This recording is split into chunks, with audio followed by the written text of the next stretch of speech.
दोस्तों, शायर ने एक शेर कहा कि अभी आया हूँ बज़्म में, अभी बोला कहाँ हूँ।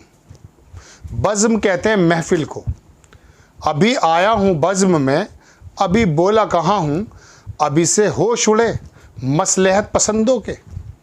यानी कि अभी तो शुरुआत ही की है और अभी महफिल में आया ही हूँ और अभी से होश उड़ गए आपके। इंडिया गठबंधन ने ऐलान किया कि भोपाल में पहले हफ्ते से अक्टूबर के रैली शुरू हो जाएंगी, जनसभाएं।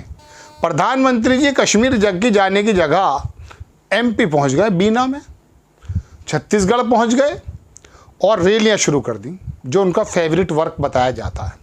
इतनी रैलियां, इतनी जनसभाएं, इतने दौरे, इतनी चुनावी मंच सजाने का काम जो पिछले 9 वर्षों में 10 वर्षों में आपको नज़र आया है, अगर इतना काम देश की तरक्की के लिए किया जाता, इतनी भागदौड़ देश की तरक्की के लिए की जाती तो कुछ हो जाता।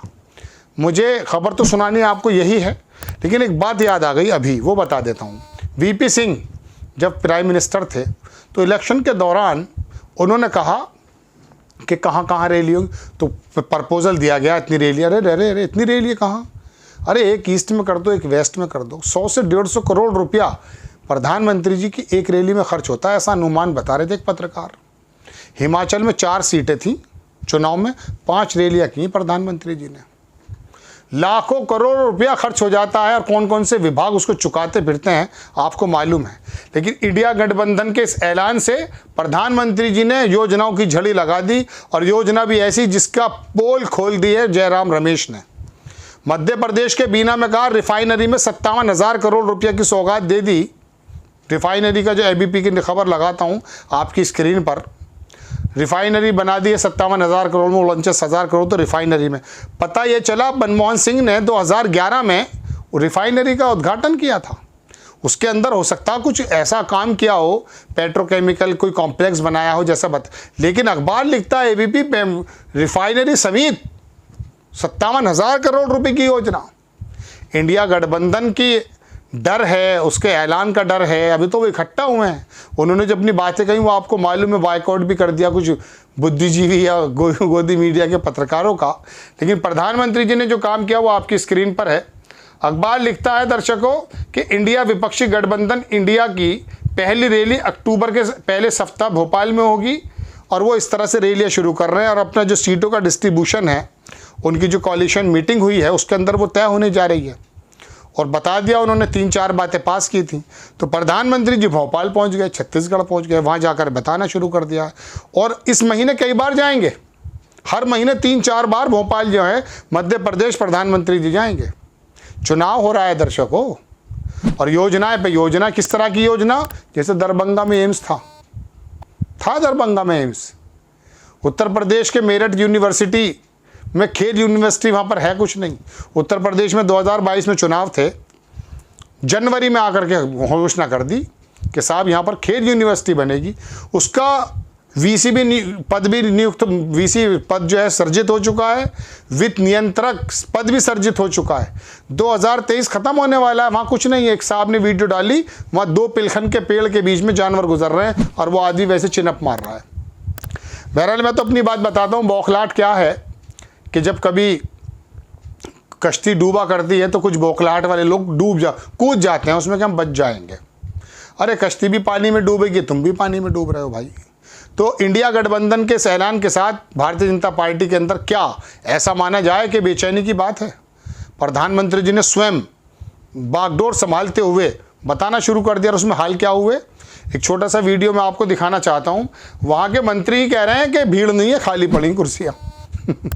शिवराज जी ने पैसा खर्च करके वहाँ पे भीड़ का इंतजाम किया, ऐसा बताते हैं लोग। लिखा है इसके अंदर, मैं आपको बार बार पढ़कर सुनाता हूँ तो अजीब लगता है, तो आपको बता रहा हूँ, सिर्फ मोटा मोटा लगा देता हूँ स्क्रीन पर। खाली पड़े, देख लिया आपने दर्शकों। इनका कहना यह है, ये कुछ साहब हैं, उन्होंने लिखा कि मामा ने सरकार और पार्टी का पैसा खर्च करके भीड़ जुटाने की बहुत कोशिश की, लेकिन बीना में प्रधानमंत्री मोदी के कार्यक्रम में कुर्सियां खाली रह गईं।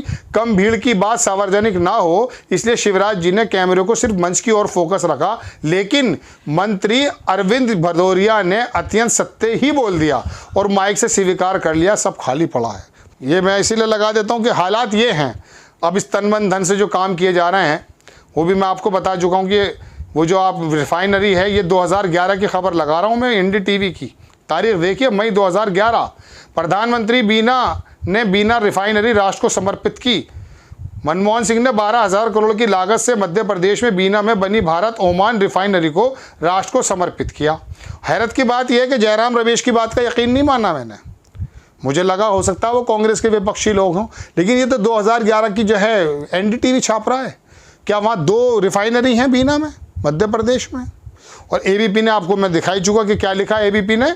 आप देखें एबीपी की, मैं थोड़ी हेडिंग दिखाता हूँ आपको पढ़ करके। एबीपी ने तो कमाल ही कर दिया साहब। इसने लिखा, चुनाव से पहले पीएम मोदी का तोहफा, एमपी को बीना रिफाइनरी समेत दी हजारों करोड़ की सौगात। चलिए खैर, ये तो दर्शकों बात है, और बुंदेलखंड के वहाँ के लोकल अखबारों ने भी लिखा, लेकिन प्रधानमंत्री जी की भीड़, उसमें भी भीड़ नहीं आ रही है। और वहाँ पर शाहजहाँपुर में एक बैठक और थी महाराष्ट्र मध्य प्रदेश के महाराज माधवराव सिंधिया के साहबजादे ज्योतिरादित्य सिंधिया साहब, उनकी भी कुर्सियाँ, मैं स्क्रीनशॉट लगा देता हूँ, सिर्फ खालियाँ पड़ी बोल रहे हैं बेचारे शाहजहाँपुर में, मध्य प्रदेश के। प्रधानमंत्री जी के भी हालात यही हैं। सोशल मीडिया पे जाकर देखिए, उनके 2-2 करोड़, पौने 2-2 करोड़ सब्सक्राइबर हैं, 57,000 50,000 लोगों ने देखा है।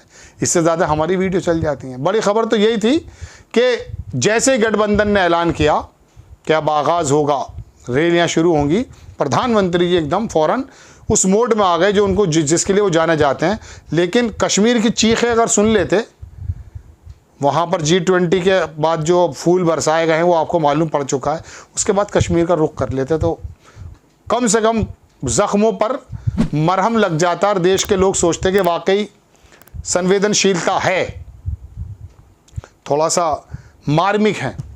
रो तो पड़ते हैं बाज़ दफ़ा प्रधानमंत्री जी, लेकिन ऐसे समय में पता नहीं क्या हो जाता है। बहरहाल बड़ी खबर, इंडिया गठबंधन ने स्टार्ट कर दिया इंजन। आपको खबर कैसी लगी अपनी राय कमेंट्स बॉक्स में ज़रूर दीजिए। चैनल को सब्सक्राइब कीजिए, शेयर कीजिए। नेक्स्ट टाइम मैं किसी खबर के साथ आता हूँ। जय हिंद।